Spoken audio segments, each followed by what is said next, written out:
કલ્પના કરો કે તમારું જીવન એક અંધારી ગલી જેવું છે, જ્યાં તમે હંમેશા અન્યની અપેક્ષાઓમાં ખોવાઈ જાઓ છો અને અંદરથી ખાલીપણું અનુભવો છો. તમારા હૃદયમાં એક અસ્પષ્ટ દુઃખ છે, જે કહે છે કે આ તો જીવન નથી, કંઈક અધૂરું છે. પરંતુ જો તમે તમારી જાતને ઓળખીને, તમારા સાચા સ્વને અનુસરીને જીવવાની શરૂઆત કરો તો આ વાર્તા તમારા જેવા લાખો લોકોની છે, જે તમારા હૃદયને સ્પર્શી જશે અને તમને વધુ સાંભળવા માટે પ્રેરિત કરશે. હેલો મિત્રો, પુસ્તક પરિચય ચેનલ પર તમારા સૌનું સ્વાગત છે. આજે આપણે વાત કરવાના છીએ choose me by Kelly V Kurs પુસ્તક વિશે. મોહિત એવો વ્યક્તિ હતો જે હંમેશા અન્યની અપેક્ષાઓ અને સમાજના નિયમો અનુસાર જીવતો આવ્યો હતો. શાળાથી લઈને નોકરી સુધીનો દરેક નિર્ણય તેણે આ ડરથી લીધો હતો કે ક્યાંક લોકો તેને ખોટો ન સમજી લે. પરંતુ અંદરથી તે હંમેશા અધૂરો અનુભવતો હતો. કોઈ પણ વસ્તુ તેને સંતોષપૂર્વક નહોતી મળતી. એ જ રૂટીન, સવારે ઉઠો, ઓફિસ જાઓ, ઘરે પરત આવો અને સૂઈ જાઓ. તે વિચારતો હતો કે કદાચ આ જ જીવન છે. એક દિવસ મોહિત એક કેફેમાં બેઠો હતો, તેની યુઝ્યુઅલ બ્લેક કોફી સાથે. તે અવારનવાર કેફેમાં આવતો હતો, બસ થોડીક એસ્કેપ મેળવવા માટે. તે દિવસે તેની નજર બુકશેલ્ફ પર પડી. ત્યાં એક પુસ્તક રાખેલી હતી, choose me, staying true to yourself and living life you want by Kelly V Kurs. ટાઇટલે તેને તરત જ આકર્ષિત કર્યો. તેણે પુસ્તક ઉઠાવી લીધી. પ્રથમ પેજ ખોલતા જ તેને પ્રથમ પાઠ મળ્યો, સેલ્ફ અવેરનેસ એન્ડ અન્ડરસ્ટેન્ડિંગ.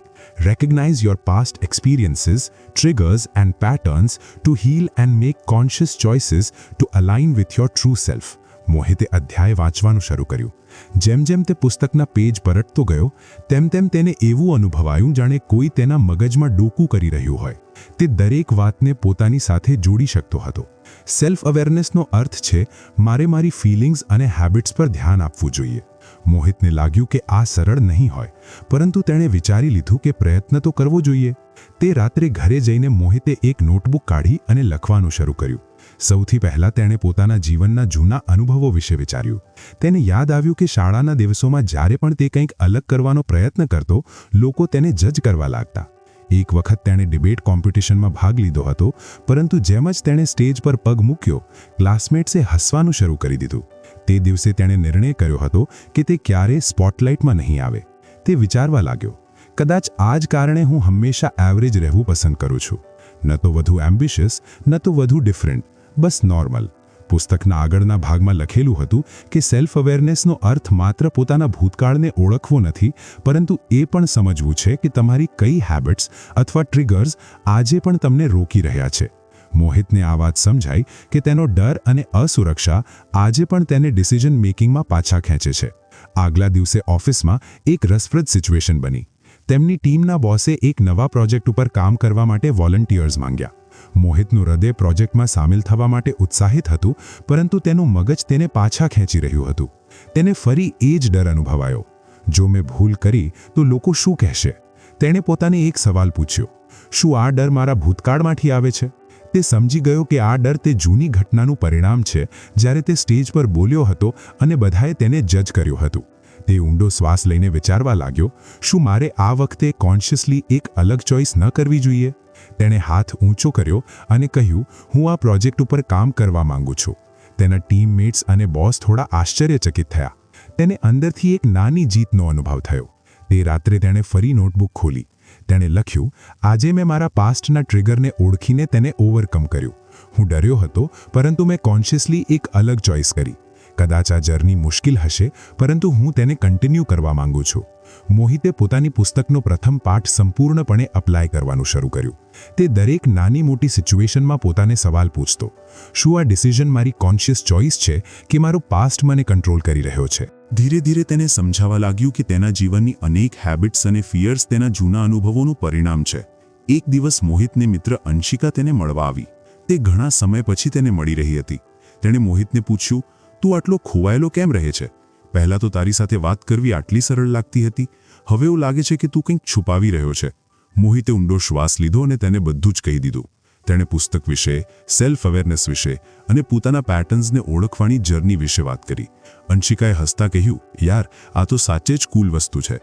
આપણે બધા પોતાના પેટર્ન્સમાં ફસાયેલા રહીએ છીએ, પરંતુ ક્યારેય વિચારતા જ નથી કે તેમાંથી કેવી રીતે બહાર નીકળવું. કદાચ મારે પણ આ પુસ્તક વાંચવી જોઈએ. મોહિતે કહ્યું, એકવાર પ્રયત્ન કર. આ સરળ નથી, પરંતુ જ્યારે તમે તમારા અંદર ડોકું કરવા લાગો છો તો વસ્તુઓ ક્લિયર થવા લાગે છે. અને હા, અનકમ્ફર્ટેબલ પણ. અંશિકાએ કહ્યું, અનકમ્ફર્ટેબલ તો હશે જ. પોતાની જાતને સામનો કરવો કોઈ સરળ કામ નથી, પરંતુ લાગે છે કે તું સાચી દિશામાં છે. મોહિતની જર્ની હમણાં જ શરૂ થઈ હતી. તેને અનુભવાયું કે આ પ્રોસેસ ઓવરનાઇટ નહીં થાય, પરંતુ તેણે નિર્ણય કરી લીધો હતો કે તે પોતાને સમજવા અને પોતાનું જીવન કોન્શિયસલી ક્રિએટ કરવા માટે તૈયાર છે. તેણે પુસ્તકનો આગળનો અધ્યાય ખોલવાનું વિચાર્યું, પરંતુ તેણે પહેલાં પોતાની જાત સાથે વચન આપ્યું કે જ્યાં સુધી પ્રથમ પાઠ તેના જીવનમાં સંપૂર્ણપણે ઇન્ટિગ્રેટ ન થાય ત્યાં સુધી તે આગળ નહીં વધે. તેણે ધીરે ધીરે પોતાને પોતાના જૂના વિશ્વાસો અને પેટર્ન્સમાંથી બહાર કાઢવાનું કામ શરૂ કરી દીધું. આગળ શું થશે એ વિચારીને મોહિત થોડો ઉત્સાહિત પણ હતો અને નર્વસ પણ, પરંતુ હવે તે પોતાનું જીવન કોન્શિયસલી જીવવાનો પ્રયત્ન કરી રહ્યો હતો. વિડીયોમાં આગળ વધતા પહેલાં હું તમને યાદ અપાવવા માંગુ છું, જો તમે લાઇક બટન નથી દબાવ્યું તો લાઇક બટન દબાવો, ચેનલને સબસ્ક્રાઇબ કરો. હું તમારા માટે દરરોજ બુકના વિડીયો લાવતો રહું છું. હવે સમરી પર પરત આવીએ. તે જાણતો હતો કે આ જર્ની લાંબી હશે, પરંતુ વર્થ ઇટ પણ. મોહિત હવે પોતાના જીવનના બદલાવો અનુભવી રહ્યો હતો. પ્રથમ પાઠે તેને એક નવી દિશા આપી હતી. તેણે સેલ્ફ અવેરનેસ થકી પોતાના જૂના પેટર્ન્સ અને ટ્રિગર્સને સમજવાનો પ્રયત્ન કર્યો, અને હવે તે નાની નાની વસ્તુઓમાં કોન્શિયસ ચોઇસ કરવું શીખી રહ્યો હતો. એક દિવસ જ્યારે તેણે પુસ્તકનું આગળનું પેજ પલટાવ્યું તો તેણે વાંચ્યું, setting boundaries. Establish and maintain personal boundaries to protect your well-being and ensure your actions reflect your genuine desires, free from external pressures. મોહિતે આ લાઇનને 2 વાર વાંચી. બાઉન્ડ્રીઝ એ શબ્દ તેના માટે થોડો વિચિત્ર હતો. તે વિચારવા લાગ્યો કે શું તે ક્યારે પોતાના જીવનમાં બાઉન્ડ્રીઝ સેટ કરી શક્યો છે. તેને પોતાના કોલેજના દિવસો યાદ આવ્યા. તે હંમેશા એવો વ્યક્તિ હતો જે હા કહી દેતો હતો, ભલે તેનું મન ન હોય. કોઈ નોટ્સ માંગે તો તે આખી રાત જાગીને તૈયાર કરતો. કોઈ તેની મદદ માંગે તો પોતાનું બધું કામ છોડી દેતો. મોહિતને લાગતું હતું કે આમ કરવું જરૂરી છે, કારણ કે ત્યારે જ લોકો તેને પસંદ કરશે. પરંતુ વાસ્તવમાં આ બધું તેને ઇમોશનલી અને ફિઝિકલી ડ્રેન કરી દેતું હતું. તેણે પુસ્તકના અધ્યાયને વાંચવાનું ચાલુ રાખ્યું. તેમાં લખેલું હતું કે બાઉન્ડ્રીઝનો અર્થ સેલ્ફિશ થવું નથી. તેનો અર્થ છે પોતાની મેન્ટલ અને ઇમોશનલ હેલ્થને પ્રોટેક્ટ કરવી અને તે વસ્તુઓને પ્રાયોરિટી આપવી જે તમારા માટે સાચે જ જરૂરી છે. મોહિતે પોતાને સવાલ પૂછ્યો, શું હું સાચે જ આમ કરું છું કે હું બસ દરેકને ખુશ કરવાના ચક્કરમાં પોતાને ઇગ્નોર કરું છું? તેને જવાબ પહેલેથી જ ખબર હતો. આગલા દિવસે ઓફિસમાં ફરી એક સિચ્યુએશન આવી. તેના કોલીગ રોહન એક પ્રેઝન્ટેશન તૈયાર કરવામાં મદદ માંગી. મોહિત પહેલાની જેમ હા કહેવાવાળો હતો, પરંતુ તેણે પોઝ લીધો. તેણે પોતાને પૂછ્યું, શું હું આ જેન્યુઇનલી કરવા માંગુ છું કે હું માત્ર એટલા માટે માની રહ્યો છું કારણ કે મને ના કહેવાથી ડર લાગે છે?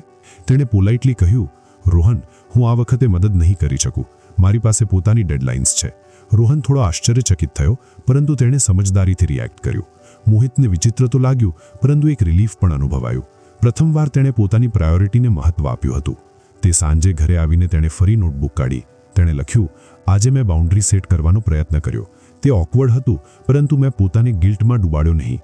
મને સમજાઈ રહ્યું છે કે બાઉન્ડ્રી માત્ર અન્ય લોકો માટે નથી, પરંતુ પોતાને માટે પણ જરૂરી છે. આગલા કેટલાક દિવસો સુધી મોહિતે બાઉન્ડ્રીઝને પ્રેક્ટિસ કરવાનું ચાલુ રાખ્યું. તે નાની સિચ્યુએશન્સમાં ના કહેવું શીખી રહ્યો હતો. પરંતુ એક દિવસ તેની મોટી પરીક્ષા થઈ. તેની ચાઇલ્ડહુડ ફ્રેન્ડ નેહા, જેને તે વર્ષોથી ઓળખે છે, તેણે અચાનક તેને કોલ કર્યો. નેહા એક મોટો ફેવર માંગ્યો. તેને આગલા 2 અઠવાડિયા સુધી પોતાના પર્સનલ પ્રોજેક્ટમાં મદદ જોઈએ હતી. મોહિત જાણતો હતો કે આ કામ ખૂબ ડિમાન્ડિંગ હશે અને તેના પોતાના ગોલ્સ તેનાથી અસર પામી શકે છે. નેહાએ કેઝ્યુઅલ ટોનમાં કહ્યું, તું તો મારો બેસ્ટ ફ્રેન્ડ છે. જો તું મદદ નહીં કરીશ તો કોણ કરશે? મોહિતે ઊંડો શ્વાસ લીધો. તેણે અનુભવ્યું કે આ જ તે ક્ષણ છે જ્યારે તેણે સાચે જ બાઉન્ડ્રીઝને અપ્લાય કરવી પડશે. તે જાણતો હતો કે જો તેણે હા કહી તો તે ફરી પોતાના કમ્ફર્ટ ઝોનમાંથી બહાર જઈને અન્યની અપેક્ષાઓ પૂરી કરવામાં લાગી જશે. તેણે કામ રહીને કહ્યું, નેહા, હું સમજી શકું છું કે આ પ્રોજેક્ટ તારા માટે મહત્વપૂર્ણ છે, પરંતુ હું પોતાના કામમાં ખૂબ વ્યસ્ત છું. આ વખતે હું તારી મદદ નહીં કરી શકું, પરંતુ જો તું ઈચ્છે તો હું તને કેટલાક રિસોર્સિસ સજેસ્ટ કરી શકું છું. નેહા કેટલીક ક્ષણો માટે શાંત રહી. પછી તેણે કહ્યું, ઓકે, હું મેનેજ કરી લઈશ. મોહિતને લાગ્યું કે નેહા ડિસઅપોઇન્ટેડ છે, પરંતુ તેણે ગિલ્ટ અનુભવ્યું નહીં. તેણે પ્રથમવાર સમજ્યું કે બાઉન્ડ્રીઝનો અર્થ અન્યને હર્ટ કરવો નથી. તેનો અર્થ છે પોતાને પ્રાયોરિટી આપવી અને પોતાની મેન્ટલ પીસને કોમ્પ્રોમાઇઝ ન કરવી. મોહિતે પુસ્તકના અધ્યાયમાં એક અને વાત વાંચી હતી. બાઉન્ડ્રીઝને મેન્ટેન કરવું માત્ર ના કહેવા સુધી મર્યાદિત નથી. તેનો અર્થ છે કે તમે તમારા એક્શન્સ અને ડિસિઝન્સને તમારા વેલ્યુઝ અને ડિઝાયર્સ અનુસાર અલાઇન કરો. એક ઉદાહરણ તેને જલ્દી જ મળ્યું. તેની ઓફિસ એક weekend team building trip plan કરી રહી હતી. બધા લોકો ઉત્સાહિત હતા, પરંતુ મોહિતને ખબર હતી કે તેને આવા સોશિયલ ઇવેન્ટ્સમાં જવું પસંદ નથી. તે પોતાના વીકેન્ડને વાંચન અને આરામમાં વિતાવવા માંગતો હતો. પહેલા તે હંમેશા પિયર પ્રેશરમાં આવીને જોઈન કરી લેતો હતો, પરંતુ આ વખતે તેણે પોતાને પૂછ્યું, શું હું આ ટ્રીપને જેન્યુઇનલી એન્જોય કરીશ કે હું માત્ર એટલા માટે જઈશ કારણ કે બાકી બધા જઈ રહ્યા છે? તેણે ટીમને પોલાઇટલી કહ્યું, તમારા મને આમંત્રણ આપવા બદલ ધન્યવાદ, પરંતુ હું આ વખતે ટ્રીપ પર નહીં આવી શકું. મારી પાસે કેટલાક પર્સનલ કમિટમેન્ટ્સ છે. લોકોએ તેને કન્વિન્સ કરવાનો પ્રયત્ન કર્યો, પરંતુ તેણે ના પાડી દીધી.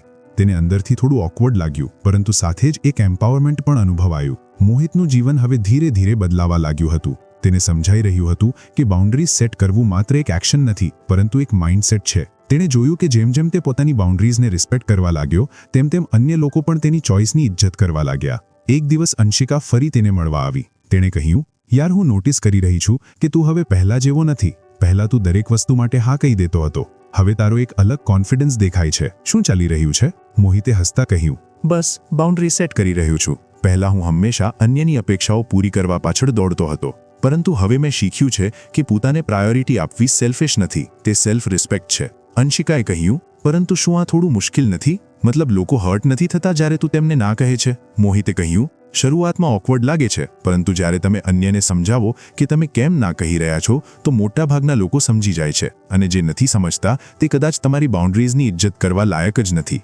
અંશિકાએ તેની વાત પર ઊંડી વિચારમાં માથું હલાવ્યું.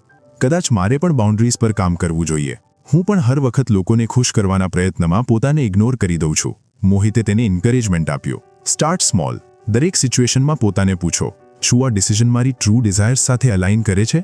ધીરે ધીરે આ હેબિટ બની જશે. તે રાત્રે મોહિતે પોતાની નોટબુકમાં લખ્યું, બાઉન્ડ્રી સેટ કરવું સરળ નથી, પરંતુ તે મારા માટે લાઈફ ચેન્જિંગ સાબિત થઈ રહ્યું છે. મેં લોકોને ના કહેવું શીખ્યું છે અને ગિલ્ટમાંથી બહાર આવવાનું શરૂ કર્યું છે. મને હવે સમજાઈ રહ્યું છે કે બાઉન્ડ્રીઝ મારું જીવન પ્રોટેક્ટ કરવાનો એક માર્ગ છે. હવે મોહિતે પુસ્તકના આગળના અધ્યાય તરફ જોવાનું શરૂ કરી દીધું. તેને ખબર હતી કે આ જર્ની લાંબી છે અને દરેક પાઠ તેના અંદર એક નવો બદલાવ લાવનારો છે. તેણે પોતાની જાત સાથે વચન આપ્યું કે તે આ પ્રોસેસને પેશન્સ અને કમિટમેન્ટ સાથે કન્ટિન્યુ કરશે. મોહિત હવે પોતાના જીવનના દરેક કદમ પર બદલાવ અનુભવી રહ્યો હતો. સેલ્ફ અવેરનેસ અને બાઉન્ડ્રીઝ સેટ કરવાએ તેને એક નવી ક્લેરિટી આપી હતી.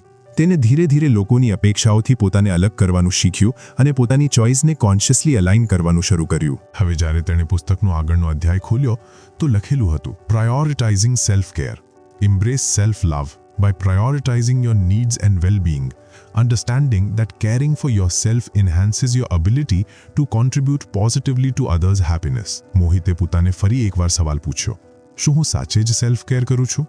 તે ઈમાનદારીથી જવાબ આપવાનો પ્રયત્ન કરી રહ્યો હતો, અને જે જવાબ આવ્યો તે તેને થોડો અનકમ્ફર્ટેબલ કરી ગયો. મોહિતે અનુભવ્યું કે સેલ્ફ કેરને તેણે હંમેશા ખોટો સમજ્યો હતો. તેને લાગતું હતું કે સેલ્ફ કેરનો અર્થ લક્ઝરી છે, જેમ કે કોઈ એક્સપેન્સિવ સ્પામાં જવું અથવા કોઈ મોટી વેકેશન પર જવું. પરંતુ તેણે ક્યારેય વિચાર્યું ન હતું કે સેલ્ફ કેરનો અર્થ દરરોજ નાની નાની વસ્તુઓમાં પોતાનું ધ્યાન રાખવું છે. તે દિવસે તેણે પુસ્તકના અધ્યાયમાં આગળ વાંચ્યું. તેમાં લખેલું હતું કે સેલ્ફ કેરનો અર્થ છે પોતાની ફિઝિકલ, મેન્ટલ અને ઇમોશનલ હેલ્થને પ્રાયોરિટી આપવી. તેનો અર્થ એ સમજવું છે કે જો તમે પોતાને રિચાર્જ ન કરશો તો તમે અન્ય માટે પણ કંઈક વધુ સારું નહીં કરી શકો. તેણે તે જ દિવસે પોતાને માટે કમિટમેન્ટ કર્યું. તે પોતાના જીવનમાં સેલ્ફ કેરને કોન્શિયસલી પ્રેક્ટિસ કરશે. આગલા દિવસે સવારે મોહિતે અલાર્મ વાગતા જ સ્નૂઝ બટન દબાવવાને બદલે જલ્દી ઉઠવાનો નિર્ણય કર્યો. તેણે પોતાના દિવસની શરૂઆત એક કપ ગ્રીન ટી અને કેટલીક સ્ટ્રેચિંગથી કરી. પહેલાં તે ઉઠતા જ ફોન ચેક કરતો અને ઓફિસના ઈમેલ્સમાં ડૂબી જતો, પરંતુ આ વખતે તેણે પોતાને થોડો પોઝ આપ્યો. તેણે વિચાર્યું, સેલ્ફ કેર કદાચ આવા જ નાના નાના સ્ટેપ્સથી શરૂ થાય છે. ઓફિસમાં તે દિવસે ખૂબ કામ હતું. ડેડલાઇન્સ ટાઈટ હતી અને પ્રેશર હાઈ. પહેલાં મોહિત વિરામ વિના કામ કરતો રહેતો, પરંતુ આ વખતે તેણે દર 2 કલાકે 10 મિનિટનો બ્રેક લેવાનો નિર્ણય કર્યો. તેણે પોતાની વોટર બોટલ રિફિલ કરી, થોડું વોક કર્યું અને કેટલાક ઊંડા શ્વાસ લીધા. સાંજે જ્યારે ઓફિસનું કામ પૂરું થયું તો એક કલીગે તેને ડિનર માટે જોઈન કરવા કહ્યું. મોહિતે પહેલાં હંમેશા આવા ઓફર્સને એક્સેપ્ટ કર્યા હતા, ભલે તેનું મન હોય કે ન હોય, પરંતુ આ વખતે તેણે પોલાઇટલી ના પાડી દીધી. તેણે વિચાર્યું, કદાચ મારે આજની રાત થોડું રિલેક્સ કરવું જોઈએ, પોતાને માટે થોડો સમય કાઢવો જોઈએ. ઘરે પરત આવીને મોહિતે પોતાની ફેવરેટ બુક વાંચવાનું શરૂ કર્યું. તેણે અનુભવ્યું કે તેને આ ખૂબ પીસફુલ લાગ્યું. તેણે પહેલાં ક્યારેય વિચાર્યું ન હતું કે બસ પોતાની સાથે સમય વિતાવવો પણ સેલ્ફ કેર હોઈ શકે છે. આગલા કેટલાક દિવસો સુધી તેણે પોતાના રૂટીનમાં નાના નાના બદલાવ કરવાનું શરૂ કર્યું. તેણે સવારે જલ્દી ઉઠવું અને રાત્રે જલ્દી સૂવાની આદત બનાવી. તેણે પોતાનું ડાયટ ઇમ્પ્રૂવ કર્યું અને દરરોજ 15 મિનિટ એક્સરસાઇઝ કરવાનું શરૂ કર્યું. પહેલાં આ બધું તેને બોરિંગ લાગતું હતું, પરંતુ હવે તેને સમજાઈ રહ્યું હતું કે સેલ્ફ કેરનો અર્થ બસ પોતાની ફિઝિકલ નીડ્સને બેલેન્સ કરવું જ નથી, પરંતુ પોતાના મેન્ટલ સ્પેસને પણ ડીક્લટર કરવું છે. એક દિવસ અંશિકાએ તેને પૂછ્યું, તું આટલો ફ્રેશ અને રિલેક્સ્ડ કેમ લાગે છે? ઓફિસમાં બધા આટલા સ્ટ્રેસ્ડ રહે છે અને તું એવું વર્તન કરે છે જાણે બધું જ સોર્ટેડ છે. મોહિતે હસતા કહ્યું, મેં બસ મારી પ્રાયોરિટી બદલી છે. હવે હું પોતાના પર કામ કરી રહ્યો છું, સેલ્ફ કેર શરૂ કર્યું છે. પહેલાં મને લાગતું હતું કે આ બધું વેસ્ટ ઓફ ટાઈમ છે, પરંતુ હવે સમજાઈ રહ્યું છે કે જો હું પોતાનું ધ્યાન ન રાખીશ તો અન્ય માટે પણ કંઈક નહીં કરી શકું. અંશિકાએ મજાકમાં કહ્યું, મોટો ફિલોસોફર બની ગયો છે તું, પરંતુ સિરિયસલી મને લાગે છે કે હું પણ પ્રયત્ન કરીશ. મોહિતે તેને એન્કરેજ કરી, સ્ટાર્ટ સ્મોલ. સેલ્ફ કેરનો અર્થ ગ્રાન્ડ જેસ્ચર નથી, તે બસ પોતાને થોડી પ્રાયોરિટી આપવાની વાત છે. એક અને મોટી ક્ષણ મોહિતની સેલ્ફ કેર જર્નીમાં ત્યારે આવી જ્યારે તેણે પોતાની ઇમોશન્સને હેન્ડલ કરવાનું શીખ્યું. પહેલાં જ્યારે પણ તે સ્ટ્રેસ કે એન્ઝાઇટીમાં હોય તો તેને ઇગ્નોર કરતો અને કામમાં ડિસ્ટ્રેક્ટ થઈ જતો, પરંતુ હવે તેણે શીખ્યું કે સેલ્ફ કેરનો અર્થ પોતાની ફિલિંગ્સને એકનોલેજ કરવો પણ છે. એક દિવસ ઓફિસમાં તેના બોસે એક પ્રોજેક્ટને લઈને ખૂબ ક્રિટિકલ થઈ ગયા. મોહિતને ખરાબ લાગ્યું, પરંતુ તેણે પોતાને રિએક્ટ કરવાથી રોક્યો. તેણે લંચ બ્રેકમાં પોતાને માટે થોડીવાર મેડિટેટ કરવાનો સમય કાઢ્યો. તેણે પોતાને ફિલિંગ્સને એકનોલેજ કરી અને પોતાને કેટલીક કાઇન્ડ વર્ડ્સ આપવાની જરૂર છે. તેણે પોતાની નોટબુકમાં લખ્યું, સેલ્ફ કેરનો અર્થ માત્ર બહારથી સારું દેખાવું નથી, તેનો અર્થ પોતાના અંદરના કોન્ફ્લિક્ટ્સ અને અસુરક્ષાઓને પણ હીલ કરવું છે. મોહિતે ધીરે ધીરે પોતાના વીકેન્ડ્સને પણ ઓર્ગેનાઇઝ કરવાનું શરૂ કર્યું. પહેલાં તે આખું વીકેન્ડ બસ સૂવામાં કે રેન્ડમ મૂવીઝ જોવામાં વેડફી દેતો, પરંતુ હવે તેણે વિચાર્યું કે વીકેન્ડ પણ સેલ્ફ કેરનો ભાગ બની શકે છે. તેણે હોબીઝમાં સમય આપવાનું શરૂ કર્યું. તેને પેઇન્ટિંગનો શોખ હતો જે તેણે શાળા પછી છોડી દીધો હતો. તેણે આર્ટ સપ્લાઈઝ ખરીદ્યા અને ખાલી સમયમાં પેઇન્ટિંગ કરવા લાગ્યો. તેને આ થેરપી જેવો લાગ્યો. એક વસ્તુ તેણે શીખી, ના કહેવું સેલ્ફ કેરનો એક મહત્વપૂર્ણ ભાગ છે. એક વીકેન્ડ તેના કઝિનનો બર્થડે હતો અને આખી ફેમિલીએ તેને ઇન્વાઇટ કર્યો હતો. મોહિતને ખબર હતી કે ત્યાં જવું સોશિયલી એક્ઝોસ્ટિંગ હોઈ શકે છે. તેણે પોલાઇટલી ના પાડી દીધી અને તે સમયને પોતાના રેસ્ટ અને હોબીઝ માટે વાપર્યો. પહેલાં તેને લાગતું હતું કે આમ કરવાથી લોકો તેને સેલ્ફિશ સમજશે, પરંતુ હવે તેને અનુભવાયું કે જ્યારે તે રિચાર્જ રહેશે ત્યારે જ તે પોતાના રિલેશનશિપ્સને વધુ સારી રીતે હેન્ડલ કરી શકશે. આગલી વાર જ્યારે તેની મમ્મીએ તેને કોલ કર્યો તો તેઓએ કેઝ્યુઅલી પૂછ્યું, તું આજકાલ થોડો બદલાયેલો લાગે છે, બધું ઠીક છે ને? મોહિતે કહ્યું, હા મમ્મી, બસ પોતાના પર થોડું કામ કરી રહ્યો છું. પહેલાં હું બધા માટે અવેલેબલ રહેતો હતો, પરંતુ પોતાને માટે નહીં. હવે મેં પોતાને થોડી પ્રાયોરિટી આપવી શીખી છે. તેની મમ્મી અપ્રુવલમાં માથું હલાવ્યું. આ સારી વાત છે. જ્યાં સુધી તું ખુશ રહેશે ત્યાં સુધી બધું ઠીક છે. મોહિતે હવે પુસ્તકનો આગળનો અધ્યાય ખોલવાનું વિચાર્યું. તેણે પોતાની જાત સાથે વચન આપ્યું કે સેલ્ફ કેર માત્ર એક ટેમ્પરરી ફેઝ નહીં હોય, તે તેના જીવનનો ભાગ બનશે. તેણે અનુભવ્યું કે સેલ્ફ લવ અને સેલ્ફ કેર જ તે ફાઉન્ડેશન છે જે તેને પોતાનું જીવન સાચી દિશામાં લઈ જવામાં મદદ કરશે. હવે તેની જર્ની વધુ એક્સાઇટિંગ થઈ ગઈ હતી. તેણે પોતાને સ્ટ્રોંગ અને હેપી અનુભવ્યું. તે જાણતો હતો કે હજુ વધુ પાઠ આવવાના બાકી છે અને તે દરેક કદમ પર પોતાને એક્સપ્લોર કરવા માટે તૈયાર હતો. મોહિતના જીવનમાં ધીરે ધીરે એક સુકૂન અને ક્લારિટી આવી રહી હતી. સેલ્ફ અવેરનેસ, બાઉન્ડરીઝ અને સેલ્ફ કેર જેવા પાઠોએ તેને અંદરથી મજબૂત બનાવી દીધો હતો. તે હવે પોતાનું જીવન પોતાના ટર્મ્સ પર જીવવાનો પ્રયત્ન કરી રહ્યો હતો. દરેક નાની જીત તેને એ અનુભવ કરાવી રહી હતી કે તેનો નિર્ણય સાચો હતો. હવે તેણે પુસ્તકનો આગળનો અધ્યાય ખોલ્યો. તેમાં લખેલું હતું, authentic decision making. Make life choices based on your true desires rather than social expectations, leading to a more fulfilling and meaningful life. મોહિતે આ લાઈન વાંચી અને થોડો અટકી ગયો. તેને યાદ આવ્યું કે કેવી રીતે તેના જીવનના મોટા ભાગના મોટા નિર્ણયો તેણે પોતાની ખુશી કરતા સમાજ અને અન્યની અપેક્ષાઓ અનુસાર લીધા હતા. કોલેજનું સબ્જેક્ટ પસંદ કરવાથી લઈને પોતાની નોકરી સુધી. દર વખતે તેણે તે જ કર્યું જે તેને સાચું લાગતું, નહીં કે તે જ જે તેને સાચે જ ખુશ કરે. મોહિતે પોતાને એક સવાલ પૂછ્યો, જો હું સાચે જ મારી ડિઝાયર્સના આધારે ડિસિઝન્સ લેતો તો શું મારું જીવન આવું જ હોત? તેણે પોતાની નોટબુક કાઢી અને લખ્યું, મેં ક્યારે મારી ડિઝાયર્સના આધારે કોઈ મોટો નિર્ણય લીધો? શું હું ક્યારેય ઓથેન્ટિકલી જીવ્યો છું? તે રાત્રે તે પોતાની જૂની યાદોમાં ડૂબી ગયો. તેને યાદ આવ્યું કે શાળાના દિવસોમાં તે હંમેશા એક રાઇટર બનવા માંગતો હતો. તેને સ્ટોરીઝ લખવી અને કેરેક્ટર્સ ક્રિએટ કરવાનો ખૂબ શોખ હતો. પરંતુ જ્યારે તેણે પોતાના પેરેન્ટ્સને આ કહ્યું તો તેઓએ પ્રેક્ટિકલ એડવાઇસ આપી. રાઇટિંગ તો ઠીક છે, પરંતુ આ કરિયર નથી બની શકતું. રિયલ જોબ્સ પસંદ કરો જે સ્ટેબલ હોય. અને મોહિતે તેમની વાત માની લીધી. તેણે કોમર્સ સ્ટ્રીમ પસંદ કરી અને પછી MBA કર્યું. આજે તે એક સારી કંપનીમાં કામ કરી રહ્યો હતો, પરંતુ અંદરથી તે ક્યારેય ફૂલફિલ્ડ અનુભવતો નહોતો. તેણે પુસ્તકના અધ્યાયને વધુ ઊંડાણથી વાંચ્યો. તેમાં લખેલું હતું કે ઓથેન્ટિક ડિસિઝન્સ લેવાનો અર્થ છે પોતાના હૃદયનું સાંભળવું અને એ સમજવું કે તમે પોતાના જીવનના ડિસિઝન્સ કેમ લો છો. શું તે તમારા માટે છે કે બસ અન્યને ખુશ કરવા માટે. આગલા દિવસે ઓફિસમાં મોહિતના બોસે તેને બોલાવ્યો. કંપનીમાં એક નવો રોલ ખુલ્યો હતો, જેમાં વધુ રિસ્પોન્સિબિલિટી અને થોડું હાયર પે હતું. બોસે મોહિતને કહ્યું, તારા સ્કિલ્સ આ રોલ માટે પરફેક્ટ છે. શું તું અપ્લાય કરવા માંગે છે? પહેલા મોહિત વિચાર્યા વિના હા કહી દેતો, પરંતુ આ વખતે તેણે પોઝ લીધો. તેણે પોતાને પૂછ્યું, શું હું આ રોલને જેન્યુઇનલી માંગુ છું કે હું તેને બસ એટલા માટે એક્સેપ્ટ કરીશ કારણ કે તે લોજિકલી સારું લાગે છે? તેણે અનુભવ્યું કે તેને આ રોલ નથી જોઈતો. તેને તેની કરંટ જોબ પણ વધુ એક્સાઇટિંગ નથી લાગતી. તે પોતાના ક્રિએટિવ સાઇડને એક્સપ્લોર કરવા માંગતો હતો, રાઇટિંગને ફરી અપનાવવા માંગતો હતો. મોહિતે પોલાઇટલી ના પાડી દીધી અને કહ્યું, મને લાગે છે કે હું હાલમાં પોતાના કરંટ રોલમાં જ વધુ સારું પરફોર્મ કરી શકું છું. બોસ થોડા આશ્ચર્યચકિત થયા, પરંતુ તેઓએ તેની ઓનેસ્ટીની પ્રશંસા કરી. મોહિતને આ નાનો ડિસિઝન ખૂબ મોટો લાગ્યો. તેણે પ્રથમવાર પોતાને સોશિયલ નોર્મ્સના પ્રેશરથી મુક્ત કર્યો હતો. સાંજે મોહિતે ફરી પોતાની નોટબુક ખોલી. તેણે લખ્યું, આજે મેં એક નિર્ણય લીધો જે માત્ર મારા માટે હતો. તે સરળ નહોતો, પરંતુ મેં પોતાની ઈચ્છાઓને પ્રાયોરિટી આપી. હવે મોહિતે પોતાની રાઇટિંગને સિરિયસલી લેવાનો નિર્ણય કર્યો. તેણે દર સવારે જલ્દી ઉઠીને અડધો કલાક લખવાની આદત શરૂ કરી. શરૂઆતમાં તેને વિચિત્ર લાગ્યું, પરંતુ ધીરે ધીરે તેણે અનુભવ્યું કે આ તેના જીવનનો સૌથી સંતોષજનક ભાગ બની ગયો છે. એક દિવસ અંશિકા તેને મળવા આવી. તેણે પૂછ્યું, તું સવારે સવારે ઉઠીને શું કરે છે? આટલો ડેડિકેટેડ લાગે છે આ દિવસોમાં. મોહિતે તેને કહ્યું, મેં રાઇટિંગ શરૂ કરી છે. બાળપણથી તે કરવાની ઈચ્છા હતી, પરંતુ ક્યારેય સિરિયસલી ન લીધી. હવે લાગ્યું કે જો હું ઓથેન્ટિક ડિસિઝન્સ ન લઈશ તો જીવન બસ અન્ય માટે જીવતો રહીશ. અંશિકાએ કહ્યું, યાર, તું સાચે જ ઇન્સ્પાયરિંગ બનતો જઈ રહ્યો છે. હું પણ ઘણીવાર તે જ કરું છું જે લોકો અપેક્ષા કરે છે, ન કે તે જ જે હું માંગુ છું. કદાચ મારે પણ મારી ચોઇસને રીવેલ્યુએટ કરવી જોઈએ. મોહિતે કહ્યું, બસ એકવાર તમારા ડિસિઝન્સના મૂળ સુધી જાઓ. પોતાને પૂછો કે તમે તે કેમ કરી રહ્યા છો. જવાબ તમને જ મળી જશે.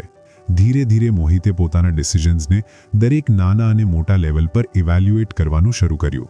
એક દિવસ તેની ફેમિલીએ તેને કોલ કર્યો. તેના પેરેન્ટ્સ ઈચ્છતા હતા કે તે એક ફેમિલી ગેધરિંગ અટેન્ડ કરે. મોહિતને ખબર હતી કે ગેધરિંગમાં જવું તેના માટે માનસિક રીતે થકાવનારું હોઈ શકે છે. તેણે પોતાની ભાવનાઓને નજરઅંદાજ કરવાને બદલે સાચું બોલવાનો નિર્ણય કર્યો.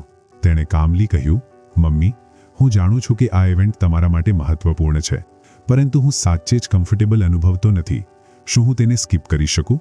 પહેલાં તો તેની મમ્મી નારાજ થઈ, પરંતુ પછી તેઓએ કહ્યું, ઠીક છે બેટા, જો તું કમ્ફર્ટેબલ નથી તો કોઈ વાંધો નહીં. મોહિતે અનુભવ્યું કે પોતાની ઓથેન્ટિક ડિઝાયર્સ અનુસાર ડિસિઝન્સ લેવું હંમેશા સરળ નથી. ક્યારેક લોકો અપસેટ થાય છે, ક્યારેક પોતાને ગિલ્ટ અનુભવાય છે, પરંતુ ધીરે ધીરે આ પ્રોસેસ સરળ થવા લાગે છે. તેણે એક અને મોટો ડિસિઝન લીધો. તેણે વીકેન્ડ પર એક લોકલ રાઇટિંગ વર્કશોપ જોઈન કરી લીધી. ત્યાં તેણે અનેક એવા લોકોને મળ્યા જે તેની જેમ જ પોતાના પેશન્સને અનુસરવાનો પ્રયત્ન કરી રહ્યા હતા. તેણે અનુભવ્યું કે તેની રાઇટિંગ સ્કિલ્સમાં ઇમ્પ્રૂવમેન્ટ થઈ રહ્યું છે અને તેના જીવનમાં એક નવી એક્સાઇટમેન્ટ આવી ગઈ છે. હવે મોહિતના ડિસિઝન્સ તેની હેપીનેસ પર ફોકસ કરી રહ્યા હતા, ન કે સોશિયલ અપેક્ષાઓ પર. તેણે શીખ્યું કે ઓથેન્ટિક ડિસિઝન મેકિંગનો અર્થ એ નથી કે તમે ઇમ્પલ્સિવ થઈ જાઓ. તેનો અર્થ છે કે તમે દરેક ડિસિઝનને હાર્ટ અને માઇન્ડ બંનેથી ઇવેલ્યુએટ કરો. તેની જર્ની હજુ પણ ઓનગોઈંગ હતી, પરંતુ હવે તેને દર સવારે એક્સાઇટમેન્ટ અનુભવાયું. તે જાણતો હતો કે તેનું જીવન ધીરે ધીરે સાચી દિશામાં જઈ રહ્યું છે. તેણે પુસ્તકનો આગળનો અધ્યાય ખોલવાનો નિર્ણય કર્યો. તેને વિશ્વાસ હતો કે દરેક પાઠ તેને વધુ નજીક લાવશે તે જીવનના જે તે સાચે જ જીવવા માંગે છે. મોહિત હવે પોતાના જીવનના દરેક પાસામાં બદલાવ અનુભવી રહ્યો હતો.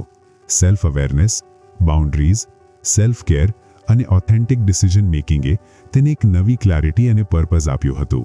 પરંતુ તેના અંદર હજુ કેટલીક વસ્તુઓ હતી જે તેને સંપૂર્ણપણે મુક્ત થવાથી રોકી રહી હતી. તેણે પોતાની પુસ્તકનો આગળનો અધ્યાય ખોલ્યો. Breaking negative patterns. Identify and overcome recurring negative thought and behavior patterns that hinder personal growth, fostering a mindset of resilience and positivity. મોહિતે આ વાંચતા જ અનુભવ્યું કે આ પાઠ તેના જીવન માટે સૌથી ચેલેન્જિંગ હશે. તેને ખબર હતી કે તેના અંદર અનેક એવી હેબિટ્સ અને થોટ પેટર્ન્સ છે જે તેને વારંવાર પાછો ખેંચી રહી છે. તેણે નોટબુક કાઢી અને લખ્યું, મને કયા કયા પેટર્ન્સ વારંવાર તે જ ભૂલો કરવા મજબૂર કરે છે. પછી તેણે વિચારવાનું શરૂ કર્યું. સૌથી પહેલું જે પેટર્ન સામે આવ્યું તે હતું ઓવરથિંકિંગ. મોહિત દરેક નાની નાની વાતને લઈને આટલું વિચારે છે કે ઘણીવાર એક્શન જ નથી લઈ શકતો.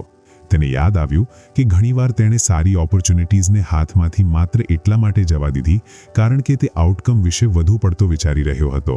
બીજું પેટર્ન હતું સેલ્ફ ડાઉટ. તેને અવારનવાર લાગે છે કે તે કોઈ પણ વસ્તુ માટે પૂરતો સારો નથી. આ ફિલિંગ આટલી વાર તેના ડિસિઝન્સ અને એક્શન્સ પર અસર કરી ચૂકી હતી કે હવે તે તેને નોર્મલ માનવા લાગ્યો હતો. ત્રીજું પેટર્ન હતું પ્રોક્રાસ્ટિનેશન. તે વસ્તુઓને કાલ પર ટાળી રાખે છે અને પછી ગિલ્ટ અને સ્ટ્રેસમાં પડી જાય છે.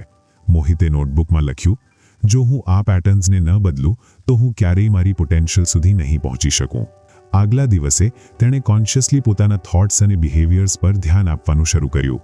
તેણે જોયું કે જ્યારે પણ કોઈ ચેલેન્જિંગ સિચ્યુએશન આવે તો સૌથી પહેલું તેનું ઓવરથિંકિંગ એક્ટિવેટ થઈ જાય છે. તે જ સાંજે તેનો એક મિત્ર વિશાલ તેને કોલ કરે છે.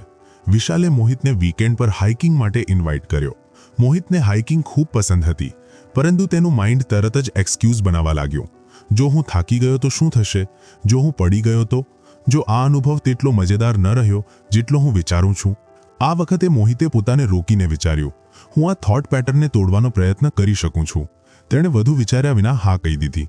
જ્યારે વીકેન્ડ પર તે હાઇકિંગ પર ગયો તો તેણે અનુભવ્યું કે આ અનુભવ તેના માટે ખૂબ રિફ્રેશિંગ અને એનર્જાઇઝિંગ હતો. તેણે પોતાને કહ્યું, જુઓ, જો હું ઓવરથિંકિંગ કરતો રહેત તો આ બધું મિસ કરી દેતો. તે પછી તેણે સેલ્ફ ડાઉટ પર કામ કરવાનો નિર્ણય કર્યો. ઓફિસમાં તેની પરફોર્મન્સ ઠીક હતી, પરંતુ તેને હંમેશા લાગે છે કે તે અન્ય જેટલો સારો નથી. તે પોતાની અચીવમેન્ટ્સને ક્યારેય એક્નોલેજ નથી કરતો.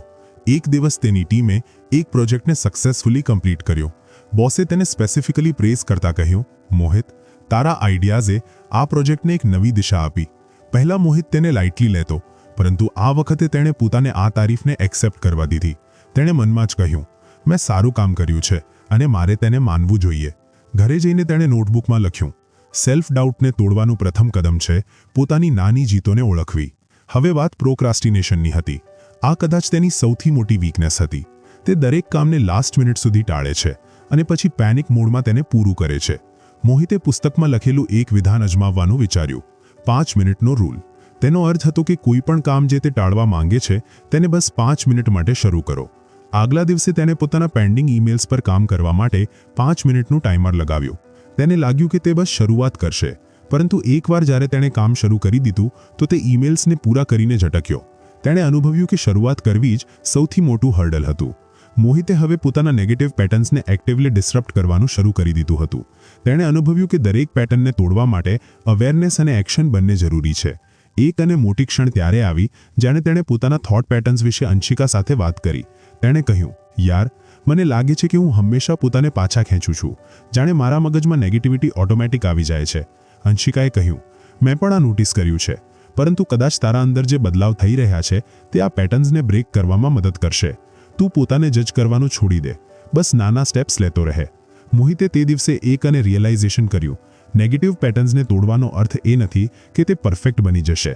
તેનો અર્થ છે કે તે અવેર થઈને કોન્શિયસલી વધુ સારી ચોઇસ કરશે. હવે તેણે પોતાના દિવસોને ઇન્ટેન્શનલી પ્લાન કરવાનું શરૂ કર્યું. તેણે એવી હેબિટ્સ ડેવલપ કરી જે તેના જૂના પેટર્ન્સને રિપ્લેસ કરી શકે. જેમ કે તેણે પ્રોક્રાસ્ટિનેશનથી બચવા માટે દર દિવસે 3 સૌથી મહત્વપૂર્ણ ટાસ્ક્સની લિસ્ટ બનાવવાનું શરૂ કર્યું. તેણે સેલ્ફ ડાઉટ સાથે લડવા માટે પોતાની અચીવમેન્ટ અને પ્રોગ્રેસને ટ્રેક કરવાનું શરૂ કર્યું. ધીરે ધીરે મોહિતે અનુભવ્યું કે તેના જૂના પેટર્ન્સ કમજોર થઈ રહ્યા છે. તે દર દિવસે થોડો વધુ કોન્ફિડન્ટ, થોડો વધુ ફોકસ્ડ અને થોડો વધુ મુક્ત અનુભવી રહ્યો હતો. તેણે પોતાની નોટબુકમાં લખ્યું, નેગેટિવ પેટર્નને તોડવાનો અર્થ છે પોતાનું જીવન કોન્શિયસ ડિઝાઇન કરવું. તે એકવારમાં નહીં થાય, પરંતુ દરેક નાનું સ્ટેપ એક મોટો બદલાવ લાવી શકે છે. હવે તે પુસ્તકનો આગળનો અધ્યાય ખોલવા તૈયાર હતો. તેને લાગી રહ્યું હતું કે દરેક પાઠ તેને તેના ઓથેન્ટિક સેલ્ફની વધુ નજીક લઈ રહ્યો છે. તેણે અનુભવ્યું કે જીવનને સંપૂર્ણપણે બદલવા માટે બસ અવેરનેસ અને કરેજની જરૂર છે. મોહિતે પોતાના જીવનમાં આટલા બદલાવ કર્યા હતા કે હવે તે પોતાના જૂના સ્વથી ખૂબ અલગ અનુભવી રહ્યો હતો. તે હવે પોતાના થોટ્સ અને એક્શન્સને સંપૂર્ણપણે સમજીને અલાઇન કરવામાં સક્ષમ હતો. નેગેટિવ પેટર્ન્સને ઓળખીને તેમને તોડવાની જર્નીએ તેને વધુ મજબૂત બનાવ્યો હતો. એક સાંજે મોહિત પોતાના પસંદગીના કેફેમાં બેઠો હતો, પોતાની ફેવરિટ બુક વાંચતો. તેણે પોતાનું જીવન પલટીને જોયું. તે પહેલા જેવી મૂંઝવણ અને ચિંતાથી બહાર નીકળી ગયો હતો.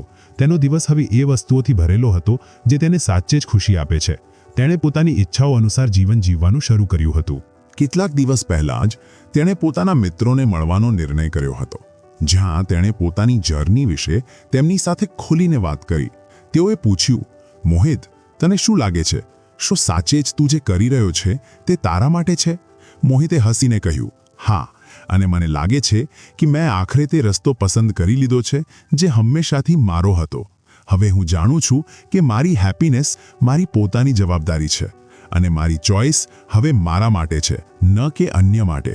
તેમાં કોઈ ડાઉટ નહોતો કે મોહિતની જર્ની સંપૂર્ણપણે ટ્રાન્સફોર્મેટિવ હતી. તેણે પોતાના અંદરના નેગેટિવ થોટ પેટર્ન્સને ઓળખીને તેમને તોડ્યા અને હવે તે પોતાના ઓથેન્ટિક સેલ્ફ સાથે જીવી રહ્યો હતો. આજે તે વધુ સમજદાર હતો. મોહિતને આ અનુભવ હતો કે સેલ્ફ ગ્રોથ અને સેલ્ફ લવ કોઈ ડેસ્ટિનેશન નથી, પરંતુ તે એક કન્ટિન્યુઅસ પ્રોસેસ છે. તેણે શીખ્યું હતું કે જે બદલાવ તેણે કર્યા હતા તે જીવનને માત્ર વધુ સારું જ નથી બનાવતા, પરંતુ તેને સંપૂર્ણપણે જીવવાનો માર્ગ આપે છે. હવે તે જાણતો હતો કે તે જ્યાં પણ જશે તે પોતાની સચ્ચાઈ સાથે, પોતાના ડિઝાયર્સના આધારે પગ મૂકશે. તેના માટે આ જર્ની પૂરી નહોતી થઈ, તે તો બસ એક નવી શરૂઆત હતી. હવે તમારે 3 વસ્તુઓ કરવાની છે. સૌથી પહેલા, આ ચેનલને સબસ્ક્રાઇબ ના કરી હોય તો કરી લો, કારણ કે જેટલા વધુ તમે સબસ્ક્રાઇબ કરશો તેટલા જ વધુ સારા અને મૂલ્યવાન વિડીયો અમે તમારા માટે લાવી શકીશું. નંબર 2, કમેન્ટ્સમાં મને જણાવો કે આ બુક રિવ્યૂમાં તમને શું સારું લાગ્યું અને શું ખરાબ લાગ્યું, જેથી અમે તે ભૂલોને પુનરાવર્તિત ન કરીએ. અને તમે બીજી કઈ બુક્સના વિડીયો જોવા માંગો છો એ જણાવો, જેથી અમે તે વિડીયો લાવીએ અને તમને વધુમાં વધુ મૂલ્ય આપી શકીએ. અને નંબર 3, આ બુક વિડીયોને કોઈ એક વ્યક્તિ સાથે જરૂરથી શેર કરો, કારણ કે તમારા એક શેરથી કોઈનું જીવન બદલી શકે છે. ટૂંક સમયમાં વધુ સારા વિડીયો સાથે પાછા આવીશું. Thank you so much.